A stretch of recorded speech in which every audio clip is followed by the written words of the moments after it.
Oh shit, we're live. Are we live already? We're live, bro. We're live, my dude. Shit, we should have cleaned up. With homies and homies. Don't worry about it. You can't. We're already live. Don't clean up now. We're not live. We are live, 100%. Yeah, see, it's counting down right there, bud. We Oh, got yeah, two we are. people already watching. What's up for the two people out there? I don't expect we'll get a lot of people out on here. What's up? What's up? What's up? What's up? Kendra. Oh, shit. I lied. Now we're getting a lot of people. So I kind of just shot this out a couple of minutes ago. I'm not sure. Bro, what's up, dudes? I'm going to get this out of the way right now. Matthew, Haley, Crystal. Holy shit, that's a lot at once. Okay, sorry, guys. I'm not going to be able to get to everybody. All right, so I threw this up a couple of minutes ago just because a lot of people... Here, you want to give me one of this? It's a stubborn eater, though. Baby, stubborn eater, baby. So we have some marmosets for you guys we must feed. Look at these little ears on this guy, dude. Before we get to the live. So we got a Joffrey's over here. And we got the common. Yeah, the common marmoset over here with the little ears. He's, oh my God. You're so cute. You're so cute. You're like a little Ewok, bro. Like from Star Wars. You want your milk face? Okay, so apparently this one's a stubborn eater. So I'm going to try and feed and talk at the same time. Now, the reason I did the live is because I got a lot of comments on the Savannah monitor. And I'm going to pay attention to the comments here as soon as I possibly can. But I'm going to feed this guy and kind of talk at the same time. Before I get into the monitor, let's explain a little bit of feeding marmosets, baby marmosets. So we have these little syringes here with the little nipples for these guys. And with anything that you're feeding babies, whether it's human and or monkeys, foxes, anything like that, there's always a worry of aspiration, which is basically when air and water or milk is brought into the lungs at the same time, and then they can drown within that aspiration and or you can cause dry drowning, which is basically when there's liquid left in the lungs, they live for a little bit longer and then end up passing later on. So you got to be real careful when you feed these babies. So what I'll do is apply like a tiny bit of pressure. The only shit part for me is my hands are a mess just because of how many times I've been snapped by an alligator. So all those bones have been broken up in there and or fingers missing like this guy right here. So don't pay attention to the screen, little bud. You got to finish eating. So my hands do tend to cramp. It's the weirdest thing. My arm doesn't bother me, and my hands generally don't bother me until I do some stupid menial tasks like this, where I just have to kind of squeeze a syringe. But we just kind of let them eat at their own pace, and you're gently applying pressure as we do this. But I thought this was cool for you guys to see the little mogwai here eating his food, little Ewok with his ears. All right, so reason I did the live is because we got a lot of comments as far as the Savannah monitor. I guess Shetler had said that we were there the 21st. Yes, it was March 21st that the Savannah monitor came in. The video went out later. Everybody wanted updates, and I just want everybody to know we try and keep you guys updated as much as humanly possible. I have so much going on right now, and we have so many videos backlog. We still have the Caracal that we have to get through. We still have Bimini, both of which, by the way, are doing phenomenal at this point in time. The iguana from Ben's place doing phenomenal at this time, so we still have updates on that too. So we try and keep things rolling, and we have content that goes out whenever it goes out. And then I guess everybody caught on to the fact that that was from March 21st. Yes, it was. So the reason the video is important to me is for a couple of different reasons. Number one, we already have problems in the state when it comes to people losing exotics and the state finding out that people have lost exotics. And it's becoming more and more of a problem because we have laws that are changed all the time. I think in one of the comments in the last video when I was going through it, I kind of missed it because none of this is scripted. We don't plan what we're going to say. I just come on and whatever comes to my head. I have diarrhea of the mouth, so I just spit that shit out on a constant basis. Here, you can take one. And so essentially, like it's never scripted, and I don't always remember what I said. Apparently, I brought up the king cobra thing, the venomous thing that changed all the laws in Florida for any venomous keepers in Florida. And that was somebody wanted me to call his name out and kind of out him. He's already been outed. Everybody knows who he is. If anybody's ever seen Airplane Repo on TV, that's the fucking guy. His name is Michael Kennedy. You guys can give him all the shit you want. I don't care. Realistically, that's the second time that he had lost that king cobra. And to me, I feel like as far as the state goes, they should be literally pinning that person to the wall and dealing with that person and not the entire community as a whole. But basically, somebody had said it, basically when somebody shits the bed, everybody's got to clean it up. And that's pretty much the case. And for whatever reason, it seems like the reptiles are like under attack more so than any other animals now, when there are bigger issues with other animals. Not saying that there's no issues with reptiles. We have tons down here in Florida, and the media definitely sparks that up with anything that that goes on with anything that can give you ratings. So we have a problem with invasive species down here. This has been happening since the early 50s, 60s. We've had iguanas here. We've had all kinds of stuff from Cuba that's over here, Cuban anoles. We have Jamaican anoles here. Pretty much every time you step outside the door here in Florida, you're going to see some stuff that's invasive, but nobody pays attention to any of that shit because it doesn't make any national headlines and or ratings. So with the pythons and the tegus, that's a story. So it's a news story. So once you get giant man-eating snakes, which is never going to happen. We don't have pythons eating people here in Florida. And then once you have tegus that do attack cats and dogs and stuff like that, at times that has happened. That's a real thing. But it makes bigger media attention. So nobody attacks the agamas. We have Spider-Man agamas. We have clown agamas here. We have Bahamian curly-tail lizards, Jamaican anoles, we have Cuban anoles, we have tokay geckos, we have day geckos. We have a plethora of animals here that have basically gotten themselves into a pretty good foothold here in Florida. Chameleons, ocelots, panthers, fucking veileds, you name it, fucking we pretty much have it. So Florida is a pretty tropical place. The temperatures rarely drop, and when they do, some of those animals do pass, some of them don't, especially the larger pythons will usually hit first, because in Southeast Asia it doesn't hit that cold for long periods of time. So if we get a good cold snap in Florida, which is like once every fucking 10 years, then some of those bigger snakes die off. But, you know, now we focus so much time and energy as far as the state goes on tegus and iguanas and the snakes because it makes good news. It brings ratings. It pays people. So at the end of the day, nobody's attacking the small stuff because nobody's getting fucking paid off of that shit.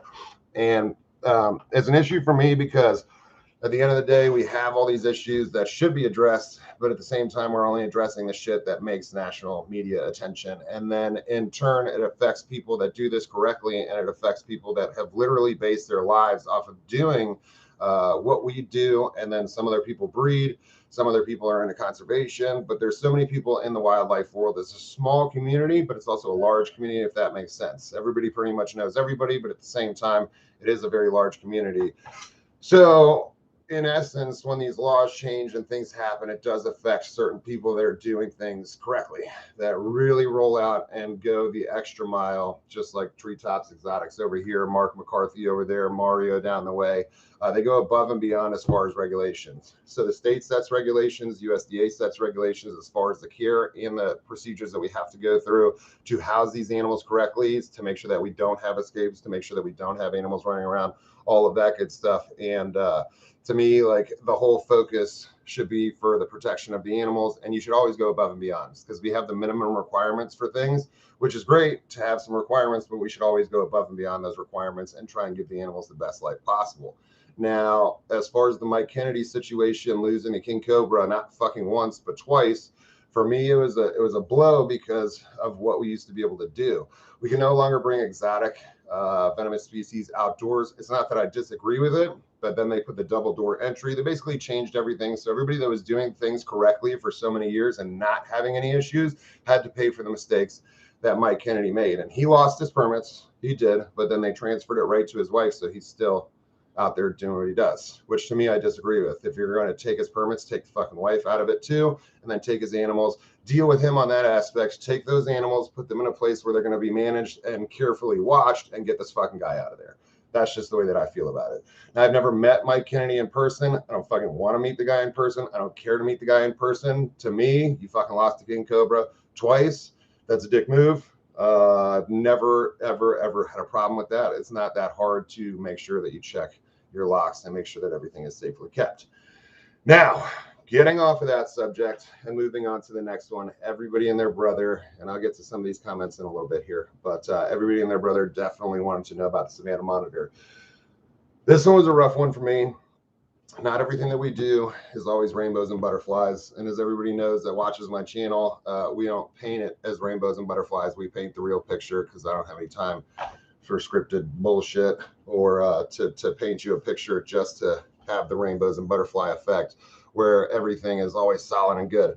When I picked up that monitor, I got a phone call from a friend of mine. It was actually his sister, and she called because the neighbor had found this lizard on the side of the road. They didn't know what it was, but they knew it wasn't an iguana, and it looked like it got hit by a car because it was on the side of the road. So they pulled the U-turn. They went and picked this guy up, not even knowing what it was, just because they wanted to help it out. So they brought it home that night. I got the phone call, I got the text message, and I got the picture. And I was like, yes, it's a Savannah monitor. I'll come pick it up in the morning and I'll take it over to the vet. We'll see what we could do for it. If it got hit by a car, it's likely it's going to have some serious damage. Now, when I pulled up to the property of these very sweet people, again, very, very sweet people that went above and beyond to go out of their way. They had it in a crate that it fit in, and then they felt like it wasn't enough space for it. They wanted it to be comfortable, so they went and they got a bigger crate from PetSmart so that he could have it comfortable just overnight. They were just going to have it overnight. So rather than have it in a smaller box, they wanted it to have spacey, comfortable. They wanted it to be comfortable in every way, shape, or form. So they went above and beyond to try and do what they could for the animal, but they had no idea what to do after that. And then as far as calling like the wildlife care center or anything like that, they're just going to immediately put that lizard down. It's an exotic. They're trying to take care of natives, and then the problems with like bird flu that we're having up north, and they're kind of shutting doors for certain things in certain avenues. And then with the whole COVID thing and nobody wanting to work and all this other bullshit that goes into it, the wildlife rehab centers are having a tough time. So exotics are going to definitely take a back step and a back door to anything that's native and anything that's going on with the shit that belongs here in the States. So we, of course, went over there to grab this lizard so that we could try and do what we could do. Now, upon getting to this house, I had already noticed the second that I walked in that the eyeballs were sunken in. I didn't have much hope for this lizard. I explained to the people, I love you guys to death for caring enough to turn around and take your time out to grab this lizard. They were hopeful that it was going to survive. I tried to give them that same hope, but also give them real expectations, because over the years, especially the last 20 something years or whatever, I've seen a lot of shit.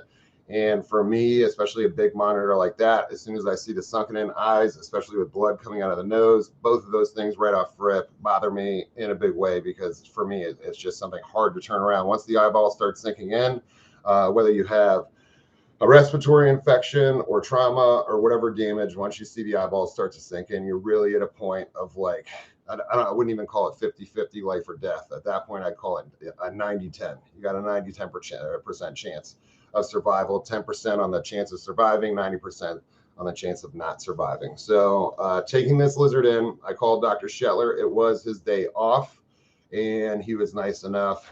He always is, though. Sheller's a good friend of mine. So when I called him and explained the situation, he's like, bring him in. Bring him in. Let's go. So I brought him over to the shop. We did some x-rays. We did some prednisone, and we did some antibiotics. But looking at the x-rays themselves and given the information that we got, we don't know where the lizard came from. We don't know what happened to him. We don't know the background. We just know he was found on the side of the road. So immediately we're looking for damage that happens from a car. And a lizard that low to the ground, if he gets hit by the car, chances are he's going to be smashed on the side of the road. There is a chance that he could get whacked from the side of a tire or a low riding car and kind of get pushed to the side. But then too, we would expect to see more trauma in the head, and then definitely some road rash, burns, scrapes, bruises, whatever it may be. And we didn't see any of that. And then on the x-ray, it really didn't show much except for maybe like a small piece of a rib that was kind of out of place, but not much as far as the x-ray goes. So the choice becomes this. And this is where it sucks for me, because I've had to make the decision before, and it's a shitty decision. And it's basically wondering, okay, like, what's the best move here? Either A, do we stop the suffering now and make a choice to put this guy down, or do we give this guy a chance at life? And that becomes a very fucking difficult scenario for me, because it fucks with my head in an extreme way. So you think that after so many years, because I was born into this, my father did it before I did, And I was raised into this. I was raised around wildlife. We had all kinds of stuff. And being in the industry for as long as I have, I've seen some pretty disgusting shit. I've seen some pretty gnarly shit. And at the end of the day, like, you think you would get desensitized to some shit like this, but you don't. It only gets worse as time goes on.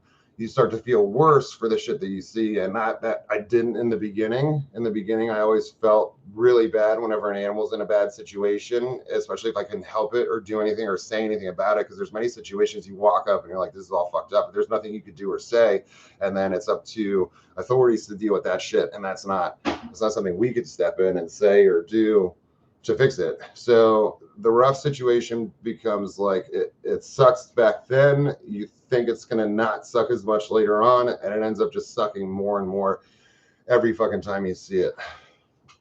Fucking Ashley. Dude. Okay. All right. Thank you, Ashley. So it does end up sucking more and more as time goes on. Regardless of anything, it always sucks to be put in a position to choose a life or death type of scenario. So being, like I said on the video, I had high hopes, very low expectations, but Shetler and I talked about it back and forth for a little while before we made the decision. And as much as we wanted to just end the suffering right then and there, we didn't want to make the right choice. There wasn't enough to be seen to be able to make a decision, because here's where it gets fucking muddy. Is if I make the decision to put him down for the next however many weeks, I'm going to lose sleep over the fact that, okay, I didn't give this guy a chance. There's no way, like, maybe he could have survived. Maybe he could have made it. Maybe things could have been different. Maybe I made the wrong fucking choice. I don't like to be put in the position where I have to choose life or death.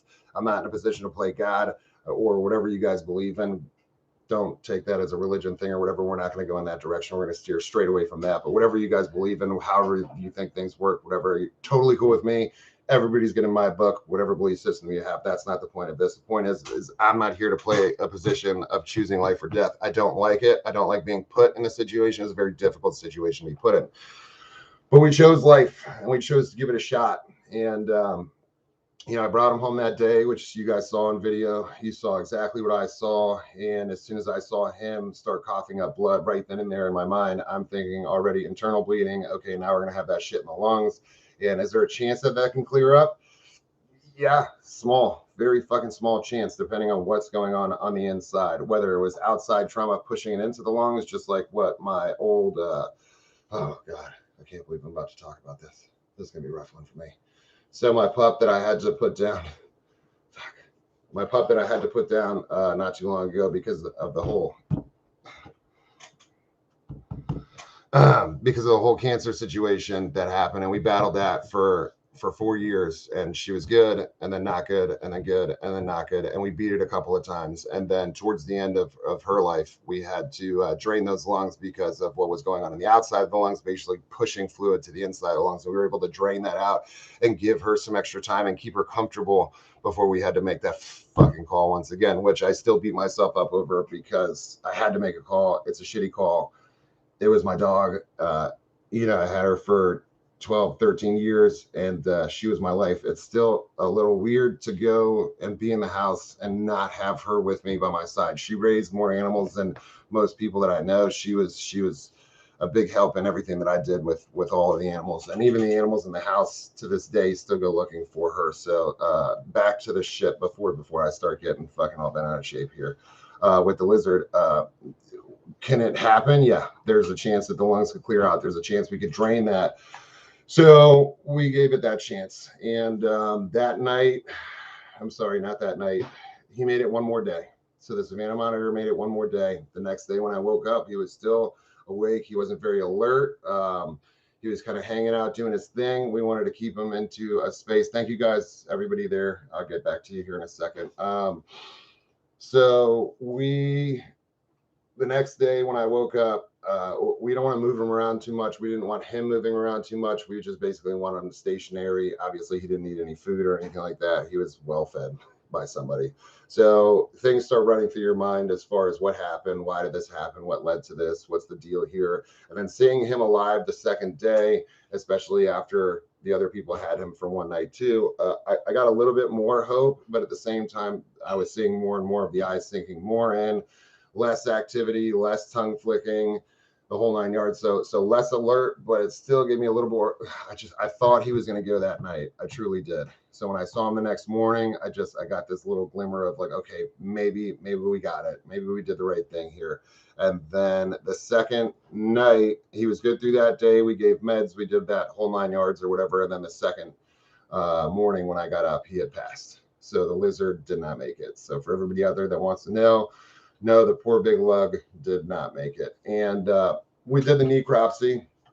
And after doing the necropsy, I don't think that the lizard was hit by a car. I think it was by chance that he was found by the road. I think that obviously everybody came to the same conclusion. We thought that it was very possible that he had been hit by a car, but from everything that I've seen that gets hit by a car, it did not look like that to me. So I had my questions in the beginning, as did Shetler. And then after it rolled out even more and more, it just looked less and less like it got hit by a fucking car. So when we did the necropsy, we see punctured lungs and lungs. I say lungs. We see a punctured lung, and then we see a ruptured liver. So at the end of the day, there's probably little to nothing that we could have done for this lizard. So the lizard ends up passing.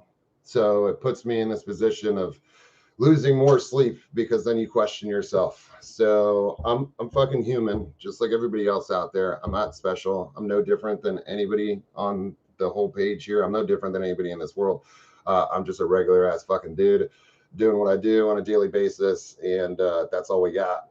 That's why I appreciate that everybody joins the channel. I appreciate that everybody deals with my bullshit because it's interesting to see how this folds out, because we wanted this YouTube channel to be 100% fucking real, and that's all we got for you. So I can't tell you that the big guy made it and it's going to be great and dandy and all that shit. And we had a great home for him too. Wild Florida was going to take the big guy, have him lose weight. I got the phone call from Andrew the second that he saw it, and he was like, we'll take that big guy if he makes it through. And I told him that I didn't think it was going to happen, but if it did, then we had a spot for him. So we had already rolled this whole shit out.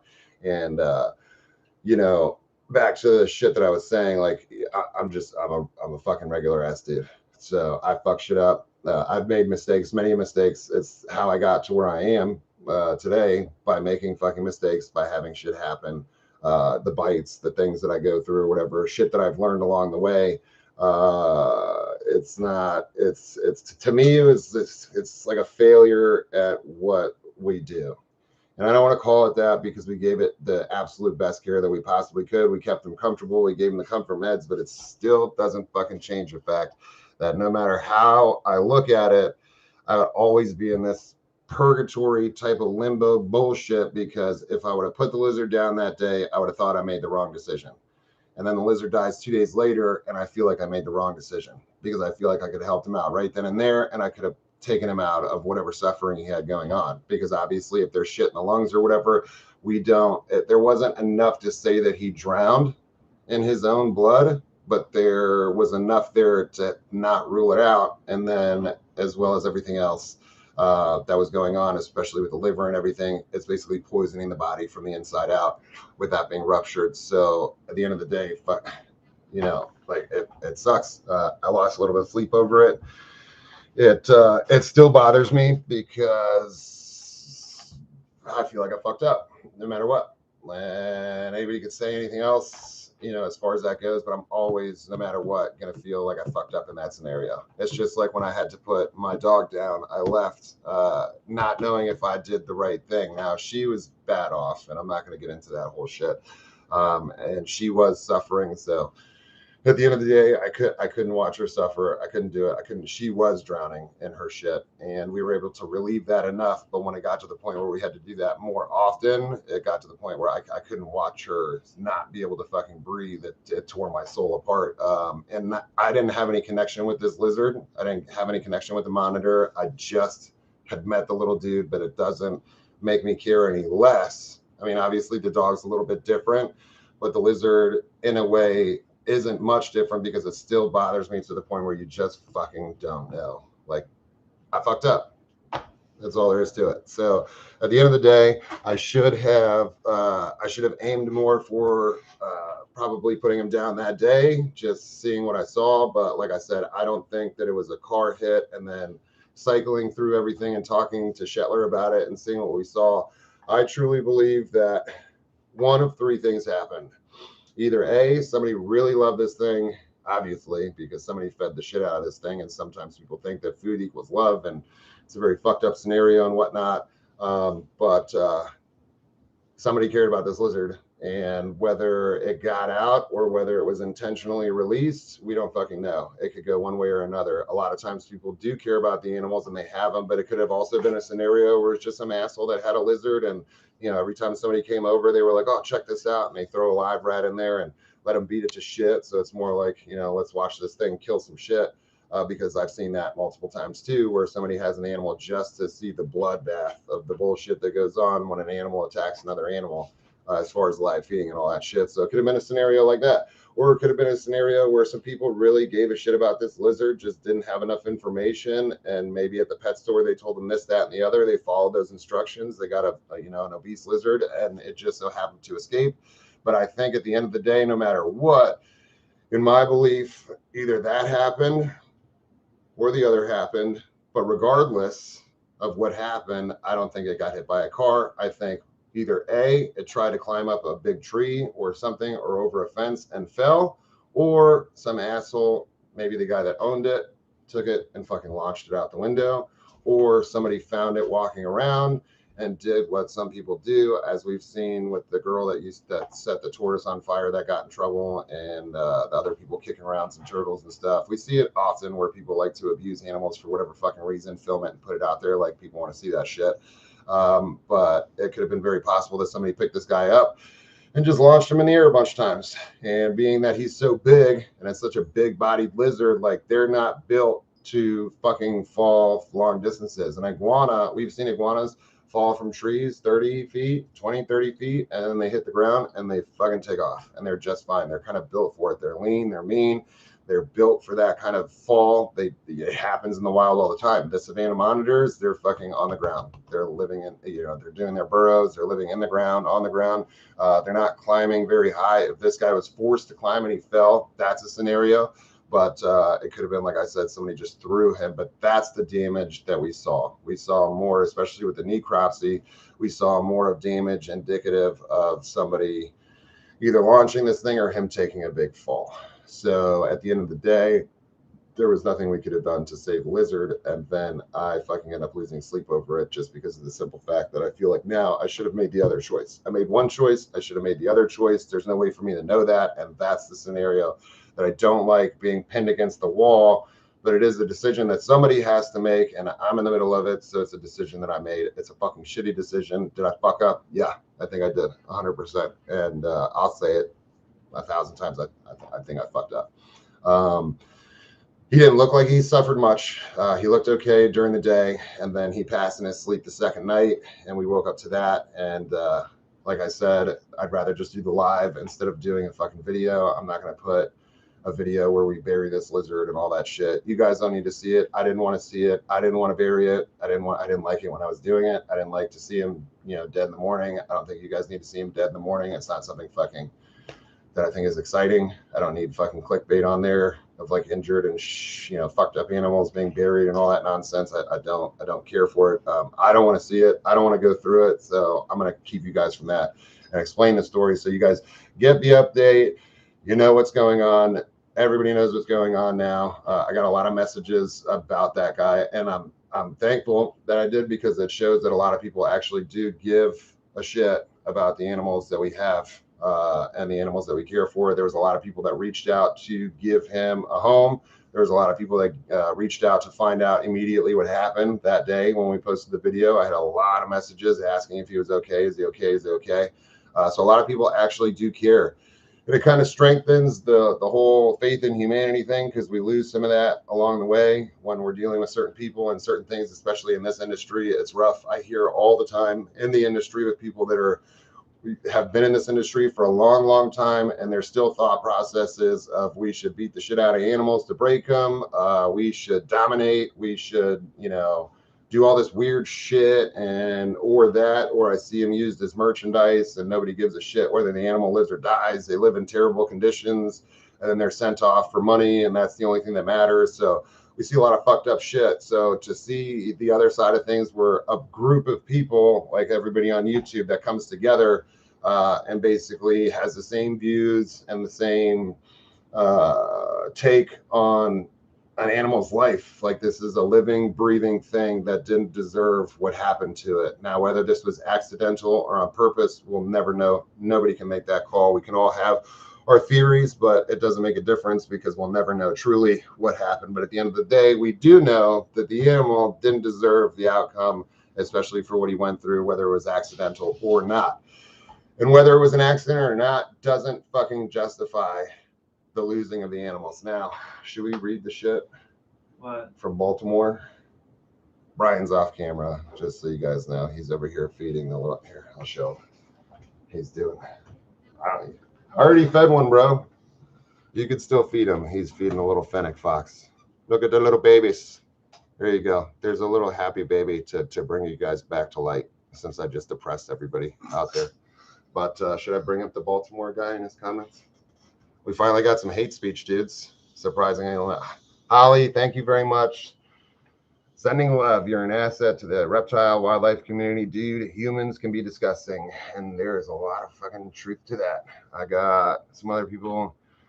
Oh, people want to know what the Venmo is. I'm not really worried about donations and shit. This was more of a serious video, guys. Thank you very much. The Venmo is, what the fuck is my Venmo? I think it's like I still have it written, right? look at that, bro. He just keeps it in his bedroom. He just likes keepsakes for me. Boom. Can you even see it? I think it's backwards. Well, on the fucking screen it is, and I'm nuts, but Oh, not yeah, them. you're right. Yeah, I can see everything. All right, so it's at Justin Angle, at Justin Dash Angle. No. That didn't happen. That never happened. Edit. You can't edit. It's fucking live. No, brother. it's live. We're live, bud. So with that, we finally got some hate speech. So I'm gonna lighten things up now, since I just depressed everybody. Yeah, we should do that. And now, listen. It wasn't even English. Not really. A bunch of people. There was some shit said on this video. Why this video in particular? Fucking. Like, I've done some videos. The funny part videos. was he kept making a new thread instead of replying. Oh, he was definitely helping the algorithm, to say the least. He definitely was on our side. But for all the shit that I've made, all the videos that I've made, having my finger ripped off, all this stuff, I don't get much hate speech. Everybody on here is very loving, very kind. It actually restored my faith in humanity, because we thought we were going to get a lot of it. Can you put the link on page for the Venmo? This guy might be able to after it's done. When we repost it, we'll have him throw that up there if you guys want. We're going to bring up some other stuff, some other updates here in a second, but let's get to my first hate speech. Now, why it was on this video, I have no idea. Like, this video was important. I felt like everybody would understand where I was coming from on this one. Apparently, somebody disagreed. But again, guys, when I repeat this and tell you this, don't go on here and attack this person. He has a YouTube. I went to the YouTube. The guy might, you never know what's happening in somebody's life, my dudes. So just remember that when you guys go through comments, when you go through other channels, not just my channel, other people, when you go on your Facebooks, your Instagrams, this, that, and the other, if anybody gets into arguments or you see things, just remember that every person out there has their own shit going on. Everybody's got something in their lives going on. I know I do. This guy does. They do. You guys do. I'm sure everybody's got a shitstorm going on.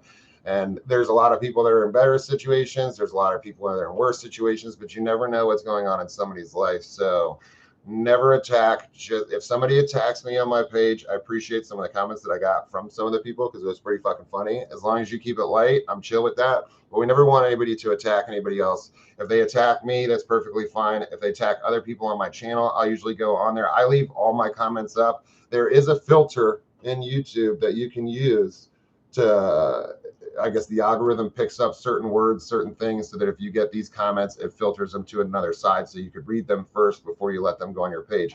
We fucking throw everything out because we don't give a shit. You can say whatever you want. We don't care. We get a lot of love and we appreciate the hell out of it. Kylie, thank you very much. We leave everything up. So we don't filter the comments. And if there's bad comments on there, we leave that shit up as well, because all it does is strike conversation. And if you could strike conversation, you may be able to change something, whether it's good, bad, ugly, not good, pretty, whatever the hell it may be or whatever. It can strike some positive shit can come out of some negative shit. So we leave everything up there. We don't care what the comments are. And if people attack me, which it's rare, but I've had it, where people do attack me, and I'll kind of tend to just poke fun at it or whatever. It doesn't bother me. I don't care. I don't, it's bully me all you want. I don't give a flying fuck. It doesn't bother me in any way, shape, or form. But we will call you out on it. I mean, I'm going to call you out, but I'm going to do it in the funniest way possible. Yeah.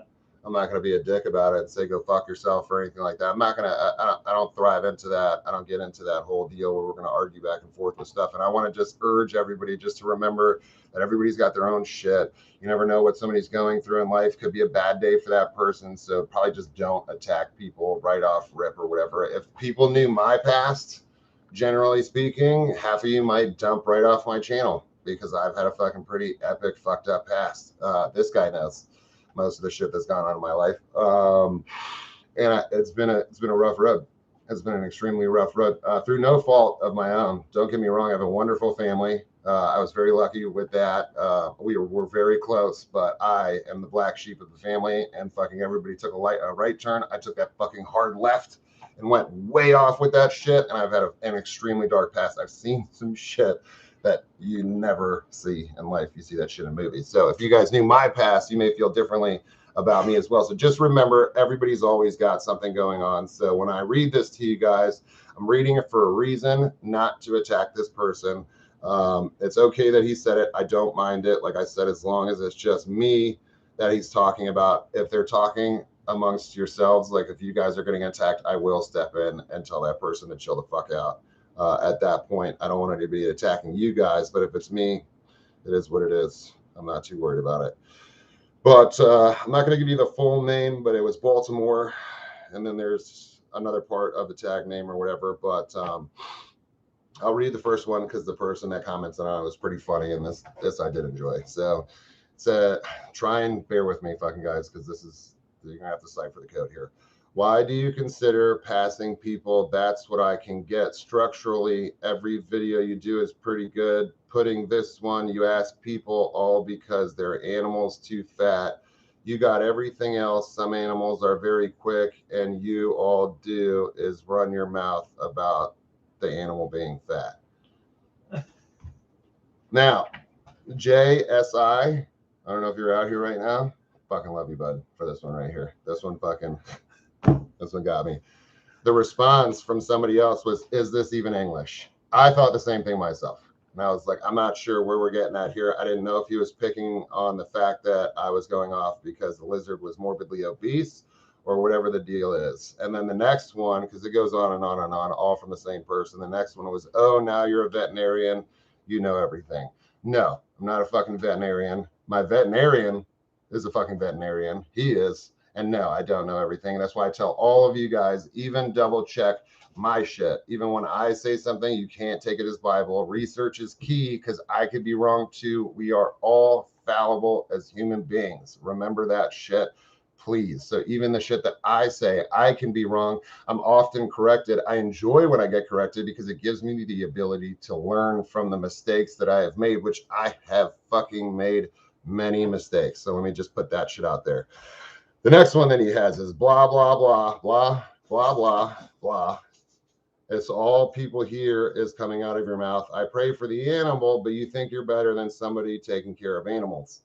No, I don't. I don't fucking care. I do what I do because I love it and enjoy it. There are people out there that do far more than I ever could in a lifetime. Look at Mark McCarthy, and he's not on YouTube. He doesn't get a lot of credit as far as the way shit rolls out. You have Mario down there. You have Flamingo Gardens. You have a fucking plethora of people out there that are not on social media, that don't even do social media. You have a lot of people out there that go out of their way to consistently help animals on a constant basis. Again, I'm no different. I'm no better or worse than anybody else on this planet. We just may have the same views or different views, and that's perfectly okay. Not everybody can get along with everybody. We're not built that way. We're not built to get along with every single person we get along with. It's the same with the primates outside. Not every primate is built to get along with every other primate. We have to watch those scenarios. So certain circles happen. That's why just in high school and everything else where you guys went to, like, it's social. It's fucking sociology in a nutshell, basically. Like, nobody's going to like every single person on this earth. It's impossible. So we tolerate some people. We don't tolerate other people. It is what it is. Some people like people. Some people don't. Some people may like me. Some people hate me. I know for a fucking fact people hate me because I hear that shit all the time. So especially in my industry, there's a lot of people that don't like me for this, that, or the other. And you can't take offense to it, ladies and gentlemen. Just roll out, do what you do, and keep it light, dudes. Don't take everything to offense. If somebody doesn't like you for whatever reason, fucking give them an A-OK and fucking keep it rolling. There's no reason to lose stress or any sleep or have stress or lose sleep over a situation because somebody else doesn't like you. Moving on, this video is old as dust, which, okay, it was March 21st. I mean, I guess if this video is old as dust, I'll probably be dead tomorrow, ladies and gentlemen. So it's good knowing you. I appreciate you guys watching. 2 episodes ago, right? Yeah, it was 2 episodes ago. Then something about why you got employees now. I would have told you how it was if I work with you and you tried to get smart with me. If anybody feels like I'm trying to get smart with anybody, I fucking apologize, I guess. I don't know. Again, like, remember, we don't know what this dude goes through on a daily basis. Don't fucking go in and attack this guy. This is not what this shit is about. But this comment that I'm about to read to you is the whole reason why I brought this whole shit out. I take it out, man. What the fuck you want people to do? You're getting mad because something got hit. It's part of life. Yeah. Now that angry 100% because an animal and the animal paid the ultimate fucking price. No, it's not fucking part of life. Does shit happen? Yes. Do things die? Is that part of life? Absolutely. Can things be prevented? Yeah, 100%.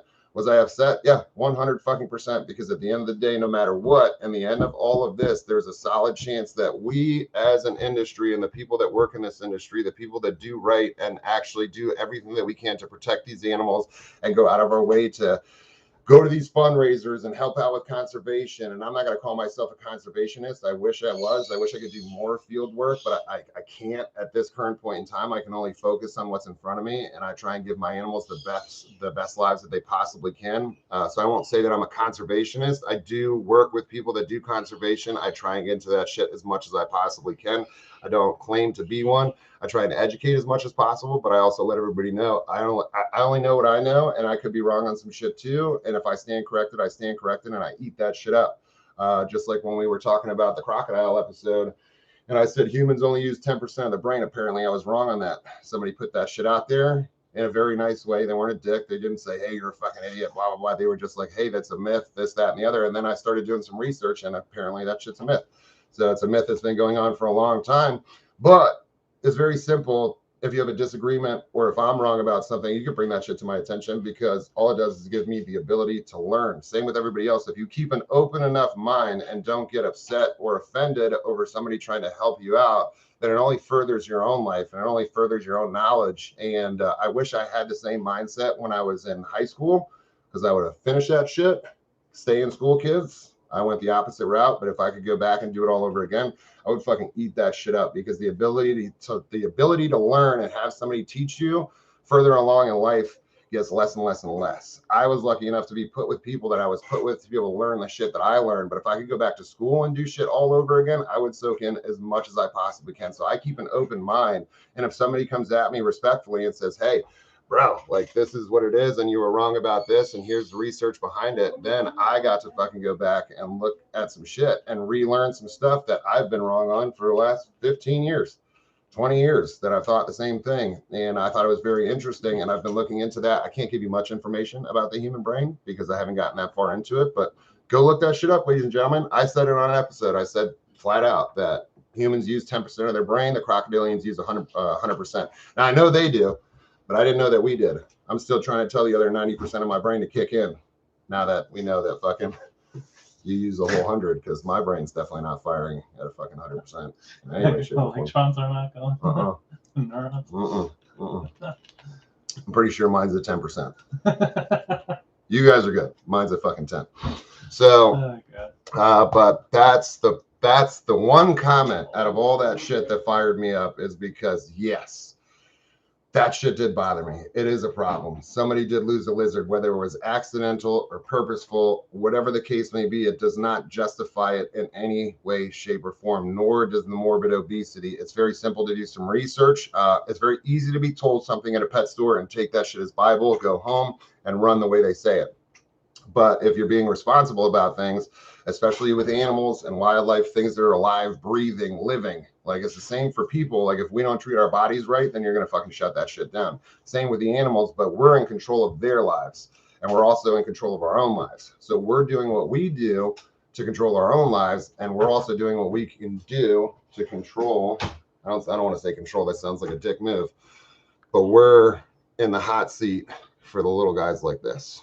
So if we don't do right by the little munchkins, if we don't do right by you little fuckers, then you don't have a good life and you don't get a choice, and they don't get a choice in it. The ones in captivity, you don't. And a lot of times the ones in the wild don't make it, which is why animals have more babies than people. I mean, sometimes nowadays I hear people having like 8 and 9 babies, and I'm so sorry for you guys. At the same time, that's fucking miserable. It's terrible. But for these guys, they have lots of babies because most of those guys don't make it. So they got to keep the species alive, especially with reptiles. That's why so many reptiles babies are had at one time. That's why so many eggs are laid, so many babies are born, is because to ensure the species survival. But we as people, keeping these guys in captivity, if we don't, yes, fennec box, my ladies and gentlemen, for you guys that didn't hear that before, with his little floppy ears. This guy's probably 3 weeks old now. Just opened his eyes a couple of days ago. Are you going to correct me on that one? A month and 2 weeks. He's a month and 2 weeks old. You should have just done it, bro. You were committed. I was right there. You were pot committed, bro, and you bailed out. So my point is that if we don't do what we can for those animals, and we don't do the research, and we don't give them the proper lives, they don't have the choice to get out of it. So yeah, 100%, it did bother me, because whether these people love that animal or not, some shit went down. Purposeful, accidental, doesn't justify it in any way, shape, or form. So that's why I brought up those comments. I did make a joke on one of the last lives that I wish I got more hate comments, because I would do like a once a month hate comment live, because I think it would be fun to do and kind of poke fun at it or whatever. But again, I did went and I checked out this guy's YouTube. Please do not go attack this fucking dude in any way, shape, or form. I'm not asking for that. I don't want that. The kid may have his own issues. The kid may have his own shit going on or whatever. He may just have been having a bad day. We don't need him to have a fucking worse day for some stupid comments that were made on the shit. It's not even worth it. And you don't know the effects that can have on any other person. There are people out there that can't handle that shit. I don't care. People can talk shit about me all they want. I invite it. I don't care. It for me, it doesn't bother me. I grew up in a very, I don't even want to go into my past, but I grew up in a very fucked up world. Again, not because of my family or any shit like that. It was my own doing, but I was in a very dark world.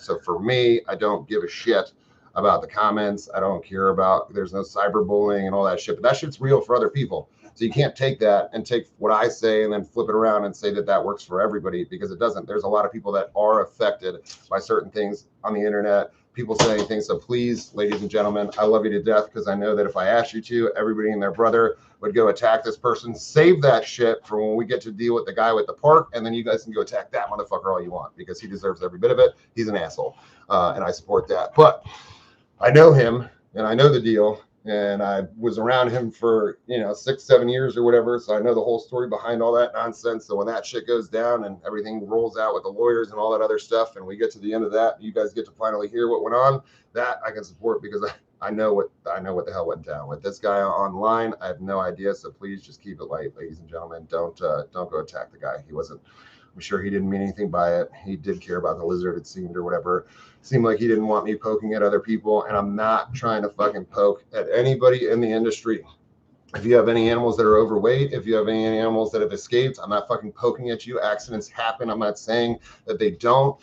I'm not saying that you're a bad person if it did happen to you. I'm not saying that shit. We've all made our mistakes, 100%. So don't take what I say to offense directly against anybody on this channel, or anybody on any other channel, or anybody that's doing anything else. Even when we wrap it back to the conversation that we had with Romeo and Juliet about those people and their primates, we still don't want to fucking whack those people over the head. It doesn't do anything. A healthy debate is good. Arguing and shoving things down people's throat, not necessarily the best thing possible. So I'm not aiming anything at any particular person. This is just me speaking my beliefs, what I think should go on. It's just some of it's opinions, some of it's facts, some of it's science, some of it's not, some of it's just me being a fucking idiot.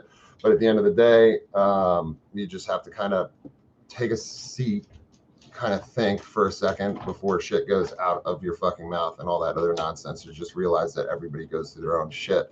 So I'm not poking at any particular person. If things have happened with your animals or whatever, don't feel bad because I said something. Everybody is fallible. Everybody has made mistakes. So just keep that shit in your brains, my dudes. Like, love everybody to death. There's always a chance for everybody to do better, including myself, and that's what we strive for. And we hope that things like this and conversations like this and scenarios like what just happened with this poor Savannah monitor kind of make people think. It's kind of like a triggered thing. Like if something bad happens, okay, maybe everybody can see, take a look and see what's going on, and maybe we could change some things around. We constantly change shit all the time. I learn new things and I keep animals certain ways, and then I find out different things from different people, or I read something or something's changed or whatever the case may be. And I'll constantly be switching things up, constantly be trying to pull whatever information that I can from anybody that I possibly can, whenever I can, because I enjoy the ability to learn, because I gave that shit up when I was younger and kind of, was more geared towards being an asshole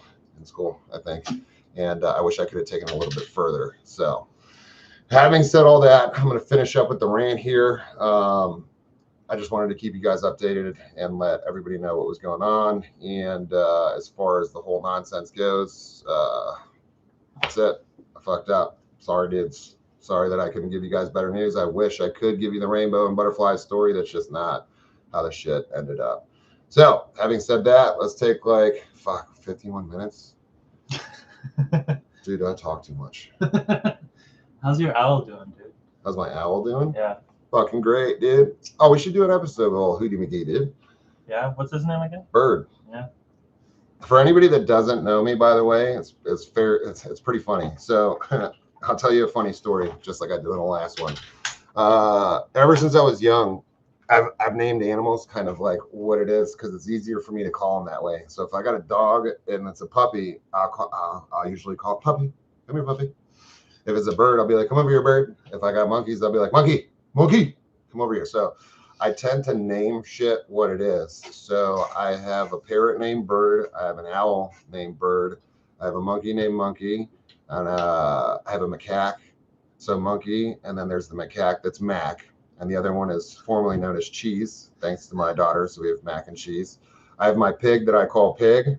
Her name is... You're very creative. I know. You're so creative. But her name is Bacon for the kids. The owl's name is Bob, if you ask my kids or whatever. So they name their stuff, and then I name it what I'm going to call it, because for training purposes, it's easier for me to just say that, and they get that. So they have their names, but as far as for me, I'm concerned, I name it what it is. Snake is snake. Snake. Yeah. Snake 1, Snake 2, Snake 3, Snake 4, Snake 5. Not to mention they can't hear shit anyway, so it doesn't matter what I call them anyway. They're not going to fucking know either way. So I had a bobcat when I was younger. His name was Bob the cat. Don't shake your head, bro.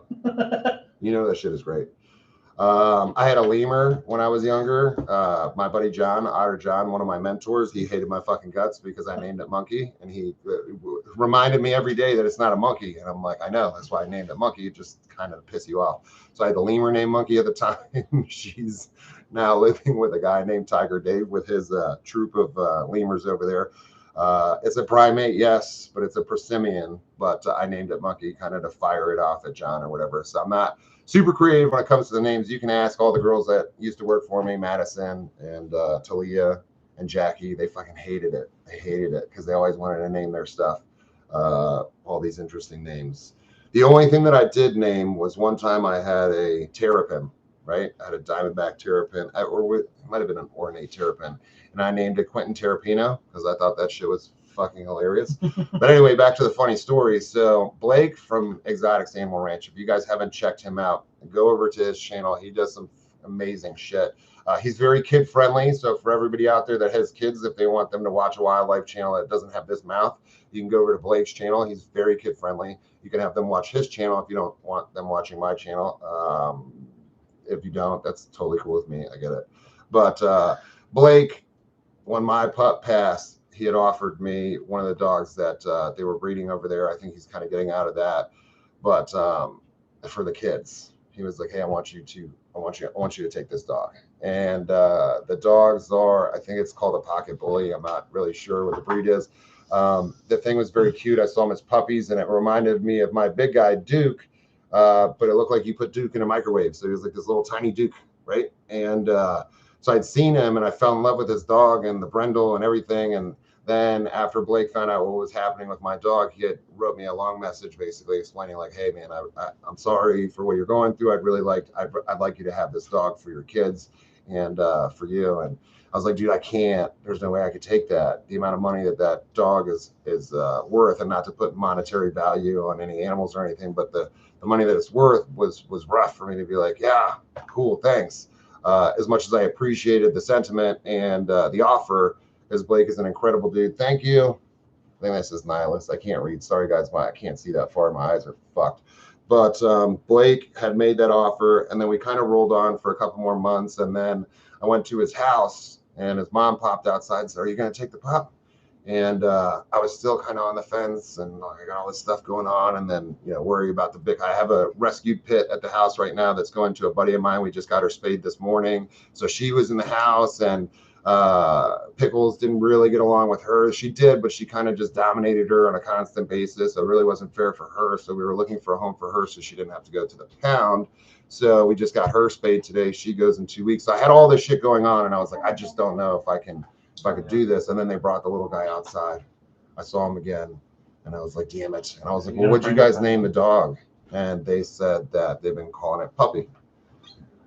And then I was like, all right, get him in the back of the car. Fuck it, let's go. I'm like, you named it Puppy. Now I'm stuck into it. I'm locked into this shit. Like I can't leave him now because his name is Puppy. So Blake, if you're watching, thank you, dude, very much appreciated. My two big dogs love this little dude.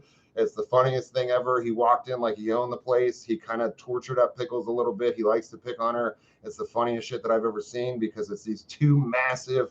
I got a Presa Canary and a Neapolitan Mastiff. One's 200 pounds. The other one's like 160 pounds. And then you got this little tiny guy that's just in between these two big dogs that kind of runs them both.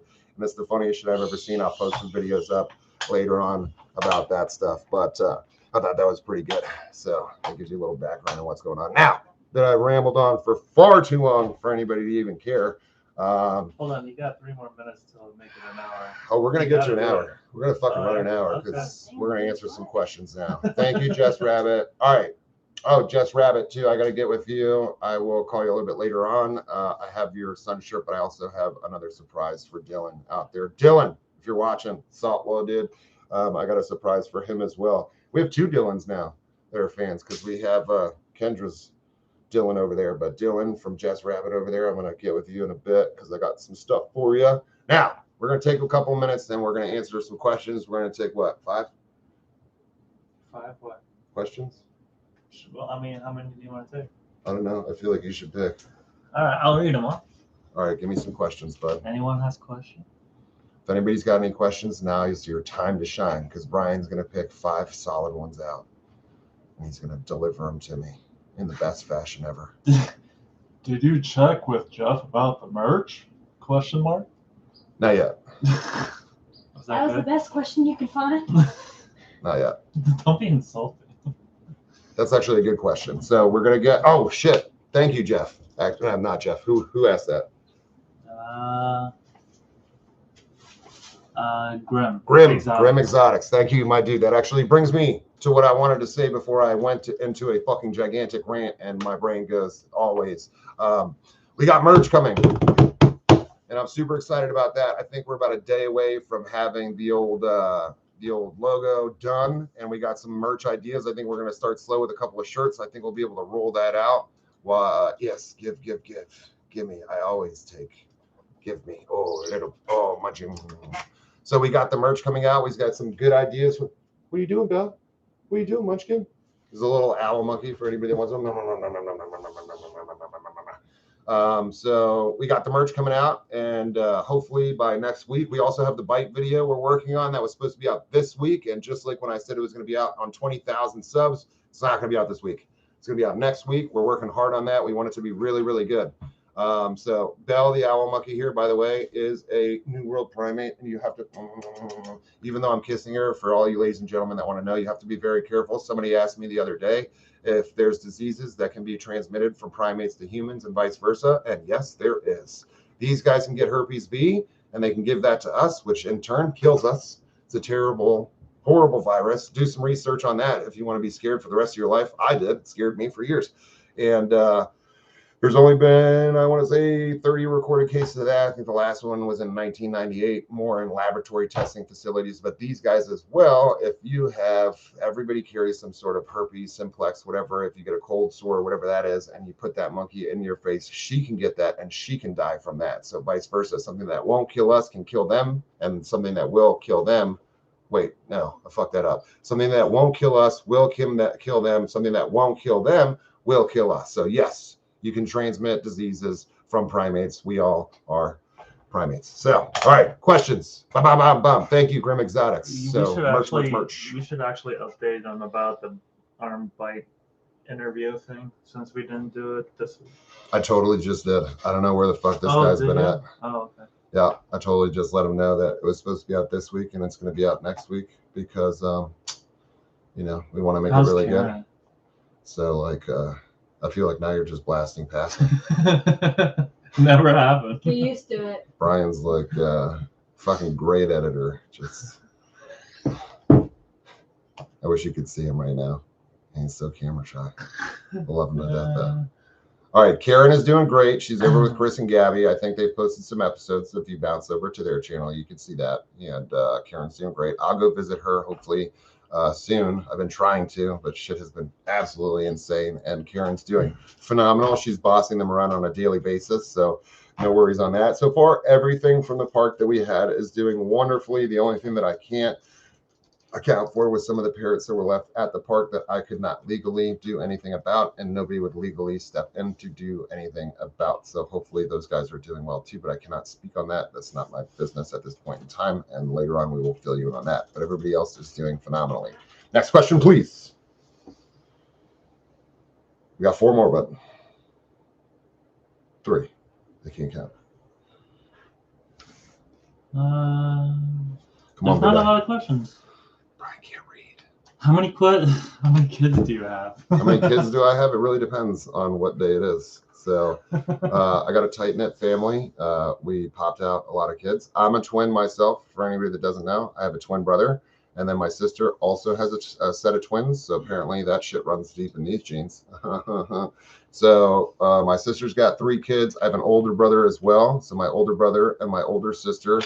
My older sister has 3. My older brother has 2. My twin brother has 2. I have 2. And then on any given day, I fucking got them all. So especially for the twin brother, we got them kids at the house. That's why you guys saw the video of the little MMA going on in the background at the Savannah monitor while my kids were quietly beating the shit out of each other because they are very respectful, but will still beat the shit out of each other quietly, like normal children. That was my niece over there in the video, the tall one that looks fucking exactly like all of us. You could put all our kids together and pretty much they match pretty well. The Igualada genes, they run pretty fucking strong. So, how much does it cost to care for your animals? How much does it cost to care for the animals? Well, I'll tell you this. We spent $1,000 on gas last week. Yeah, that was fun. And that's just bouncing from my house to the other side to take care of the homies. And then I come up here to West Palm. Krista, Bianca, and Brian do take care of my homies over here very well. I have to do less here, but I like to visit and I like to keep the relationships good. The squirrel monkeys are with troops now, so they have their own buddies and stuff like that. And then Don King and the little Froyo. I didn't name Froyo, but I did name Don King. That's another one that I named. It's Cotton Top Tamer because he's got the fro. So Don King felt like it was naturally the way to go. They're all doing good. They take care of those guys. I visit all the time. I do have to get in and deal with Maui and Moana, as nobody can get in there because of fear of death. I'm kidding. They're not going to kill anybody, but they could hurt somebody really bad. So I come over there to deal with them. And then we have those guys on the West Coast. And then I have to go to Wild Florida to check on those guys. And then I have stuff at Gatorama that they were nice enough to place. So I go check on those guys too. And we constantly help out. And then I also have all the stuff at home. So I would say a base price to keep everybody healthy, fed, and now being that they're spread apart, which they were never supposed to be. They were supposed to have that forever home at the park. That was the agreement. So now that they're so spread out and I have all the stuff at home, we're probably talking about more than I cared to fucking mention in a nutshell. And shit gets very difficult because I had that client, that one client of mine at that park became the biggest client. And once I had to take over the permits there, which we will get into when I'm able to tell that story, I had to back off my other businesses. I had other businesses that were doing extremely well. And then I backed off of that to pay attention to that park because my permits were there. So I was responsible for anything that went on. So because of that, I kind of backed off some of the other stuff. So now we're back into doing some shows, encounters, some things here and there that I can pick up, but it's very difficult considering the amount of time that I have to travel on a daily basis to make sure that everything is good. So we're kind of pushing pennies and along with the whole reptile thing that you guys saw, which I will update you guys on soon with all the reptiles that you saw at the house. They're all safe. They're all placed except for a couple that we're going to be placing with some of you guys, hopefully, that are left at the house. But it gets fairly expensive. I'm going to say probably upwards of a couple grand a month, probably $3 or so a month, because you got to figure fresh fruits and veggies. We don't feed our animals anything that we wouldn't eat ourselves. I don't have any donations from any places that donate produce or anything like that. We get fresh everything, and then as well as the rodents and stuff for anything else. So we go all out for the animals. And then as far as vet care, especially in the last couple of months with Bimini and her eye and the dog, and then the other dogs whenever we have issues, and the Savannah monitor that we just had, and then all the other stuff that comes in, it fucking racks up pretty good. That's one big thing for anybody keeping animals out there. It's not just getting the animal that costs money. So the base price of whatever animal you're getting is like not even a worry in my brain. So like whether I rescue an animal or I purchase one, it's not something that I think about. It's the long term of what goes on with those animals.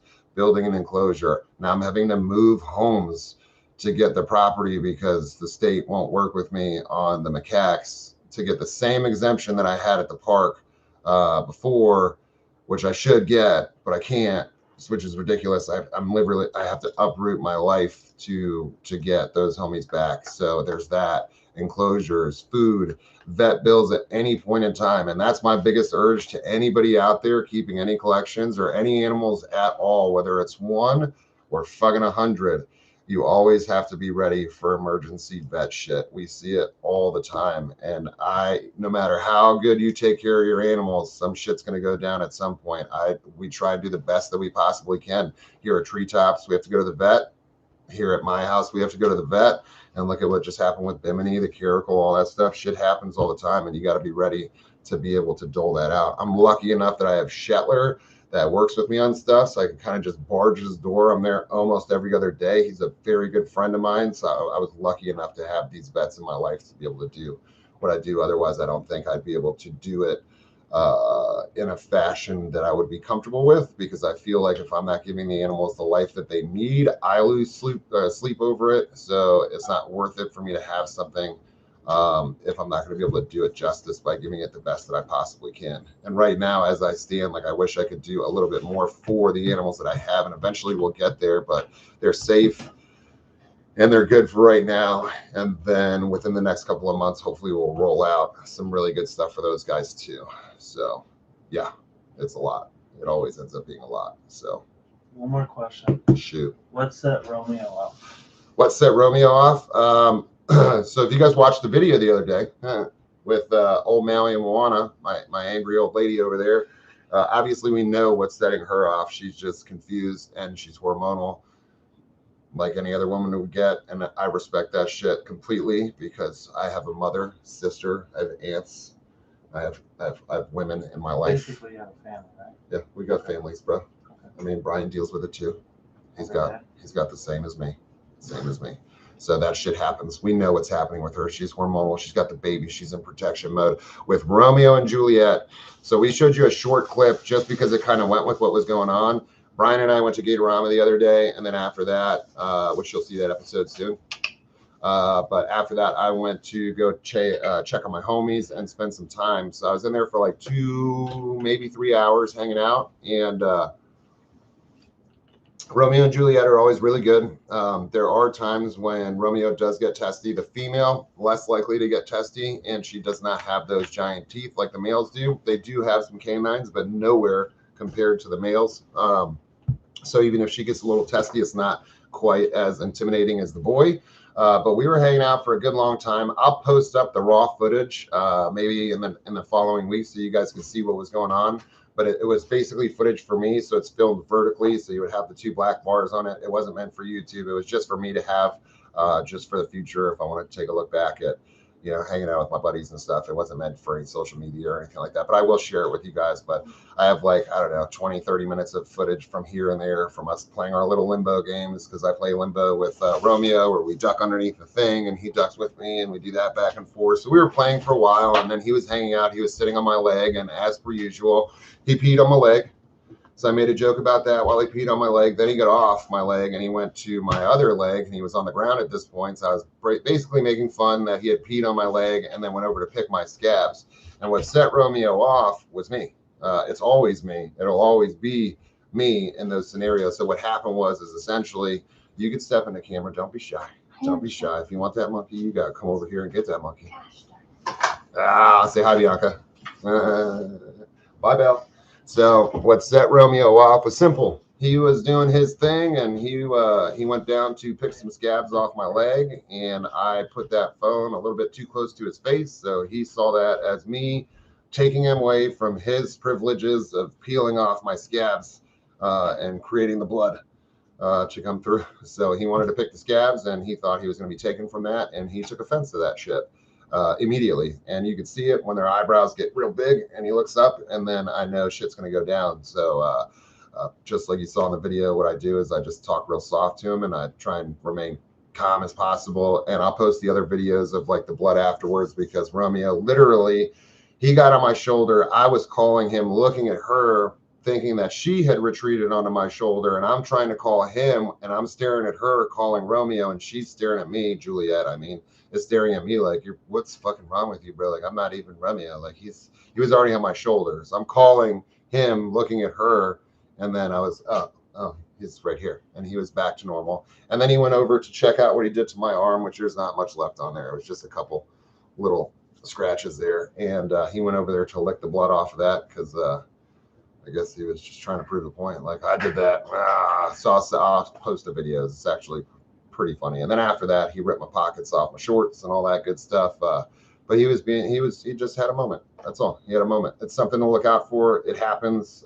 It's not the first time it's happened. He has gone a little psycho before, and it's always something that sets him off. And it's not always me, but it's always the fault of something that's going on around him, whether it's a person that comes by. A lot of times, like if people are around and they're laughing and joking and stuff, and they're laughing and showing teeth, a lot of those primates take showing teeth as a sign of aggression. So you're laughing and they don't think that, they don't know you're laughing. They just see teeth, so that sets them off too. So I've been attacked from other people laughing on the outside of the cage. But in that moment, in that time, it was me putting the phone too close to his face, and he thought I was taking him away from his shit, and he got a little angry about that shit. So he let me know. And that's all there is to it. So if I had reacted in a different way, where as soon as he got onto my arm, if I tried to push him off or grab him or anything like that, the situation goes from bad to really fucked up really fast.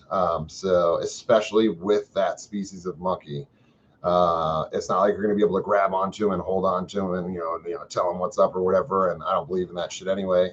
So for me, it was just, it's always easier just to talk softly to him and calm him down. And that usually tends to turn around the situation. So what I'll do is I'll return to like normal activities. So then I'll start walking away. I'll get him back on my shoulder. We'll start playing our games. I'll go rake the cage and return to normal as if nothing happened. I'll ignore that behavior after I calm him down. And then I never leave on that note. I'll never get out of the cage after he attacks me, just because it shows that if he ever wanted me just to get out, that every time I get in there, he could just run after me, hit me, and then I'm out.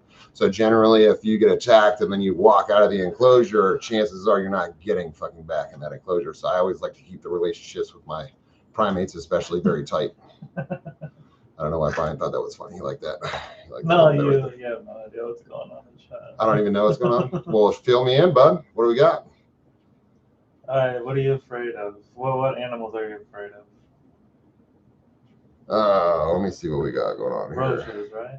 Yeah, I mean, not that I'm afraid of roaches, dude. I just don't like when they fly at me and I don't know what's coming. So, like, you know, you're afraid. We're in Florida, so if you know, it's not that I'm afraid. It's just He's that scared. I'm afraid. I'm just So, like, if I open a shoebox in my house and a bug fucking flies out of my face, I don't appreciate it. It does. It's just a bit. It scares me just a little bit, just a teensy bit.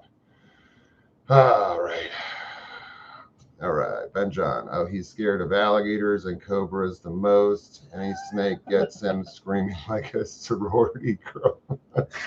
That's what I was laughing at. Oh, fuck, I love you guys so much. He's afraid of people. Oh, God. Is that fucking my vet John did? No, that's a different vet John. I thought that was vet John. I think Don. Well, I don't know. That might have to search this real quick. I'm going to see if that's actually. Just ask him. Is it Dr. John? Is that you? You son of a bitch? Yes, it is. I fucking got it. It's me, bro. You can go check out Vet John's channel. We actually have Romeo up there. He's got one video on his YouTube. Go check that out. We're going to start throwing more videos up on there, but go check out Vet John on his YouTube so you could see my homie Romeo when we had he had his arm that looked like mine, and Dr. Shetler fixed that. And funny thing about Romeo is Romeo figured out he's a bad boy. This is gonna be bad to say. Romeo figured out pretty quickly that he liked his drugs. So he knew that when he had the surgery thing going on, because we had to go in there a couple of times to fix the arms, this homeboy figured out that the ISO felt good. So we no longer had to mask the monkey or anything. Like, we would give him a shot to get him to the office, and he would come in groggy, and we got to take the ISO to kind of knock him down fully so that we could do what we needed to do. And when I say we, I mean John, Dr. Shetler, formerly.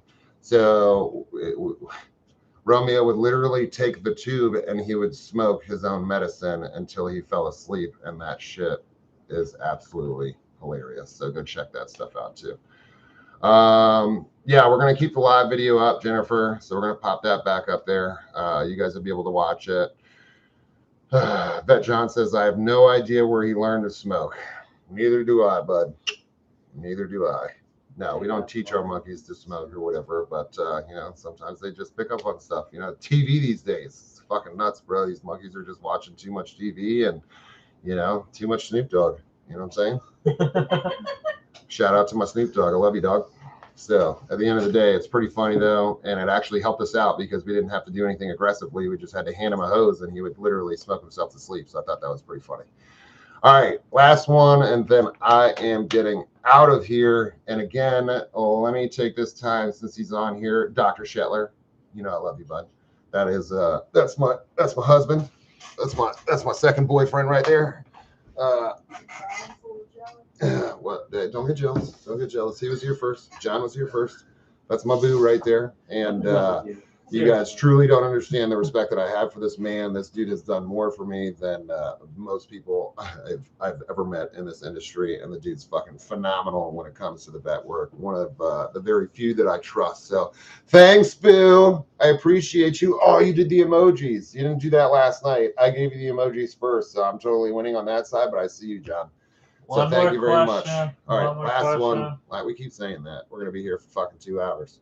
You want to make it 2 hours? No, nobody's going to watch it after that. It's 2 hours. All right, what do we got? Last one. Last one.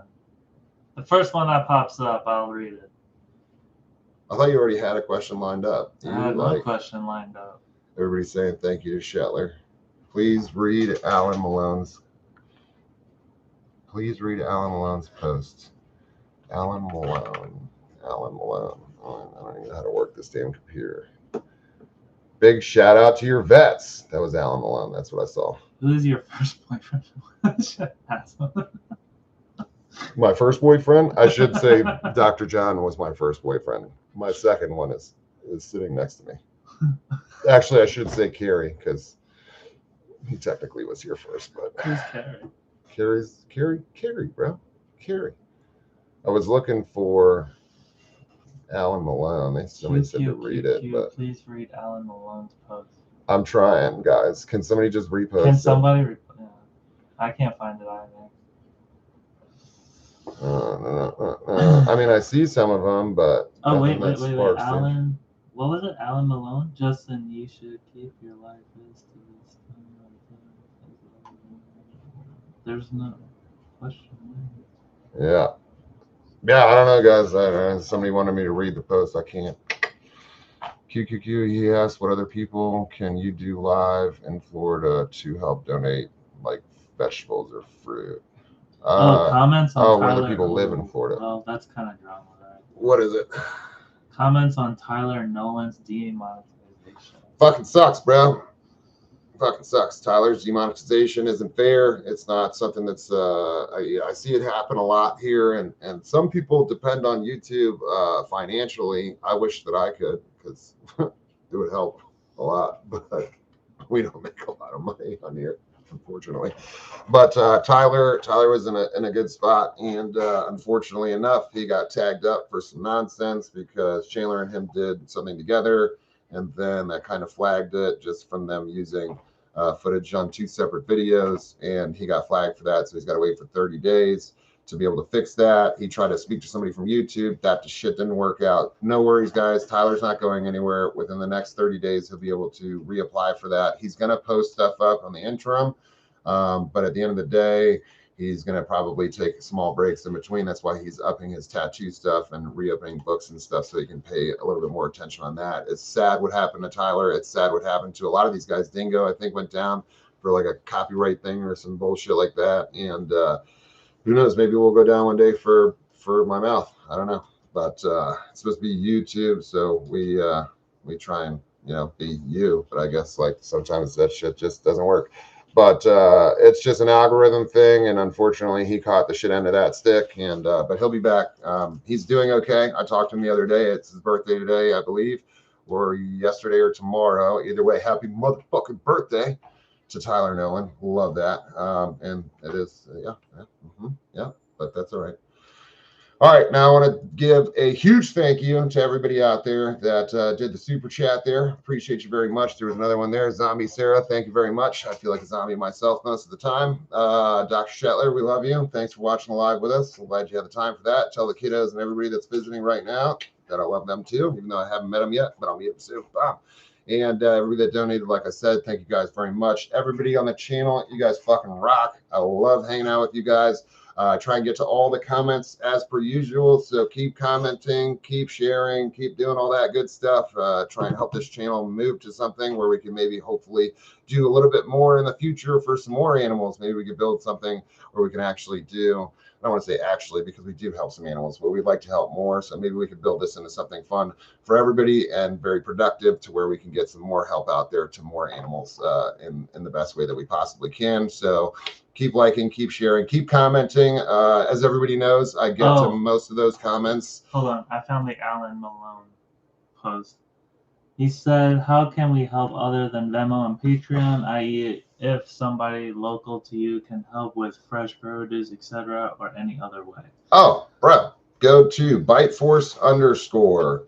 on Instagram, or Justin James Igualada on Facebook. Do not use the Wild Transport one. That is not mine. That's from the TV show. It is mine, but I don't use it. It's from the TV show from back in the day, so we don't go on there. You can DM me if you guys have fresh produce and stuff that you can donate. We will accept that 100%. We love to feed the homies. So if you guys are in the area and you're able to help out like that, don't feel obligated. We don't want anybody to feel obligated to put out any type of help. You guys help already tremendously just by watching, hanging out, and doing all that shit. I mean, look, we've been hitting for an hour and a half, and quite frankly, the viewers have stayed with us pretty much the whole time, like up and down a tiny bit. That's it. You guys are awesome. You're fucking smoking. Love you guys to pieces. Fucking love you so much. So at the end of the day, you can go over to those. If you guys don't have social media, mreguilada@gmail.com. I'm not gonna say that I check that often. I should check it a lot more often, but it stresses me out. For anybody that wants to know, I do get to all the messages that I possibly can. Sometimes I miss some here and there. Sometimes it takes a couple of days. I respond to all the comments on YouTube. Sometimes that takes a couple of days, depending on where we're at and what we're doing. But I'll give you some simple proof right here. If you could see it. Oh, you're not going to be able to see it, are you? It blocks it out. Oh, wait, here we go. Maybe if I, it doesn't matter. Basically, it's showing that there's 519 unanswered messages on my cell phone right now. Those are text messages. You can't see it. It blurs it out.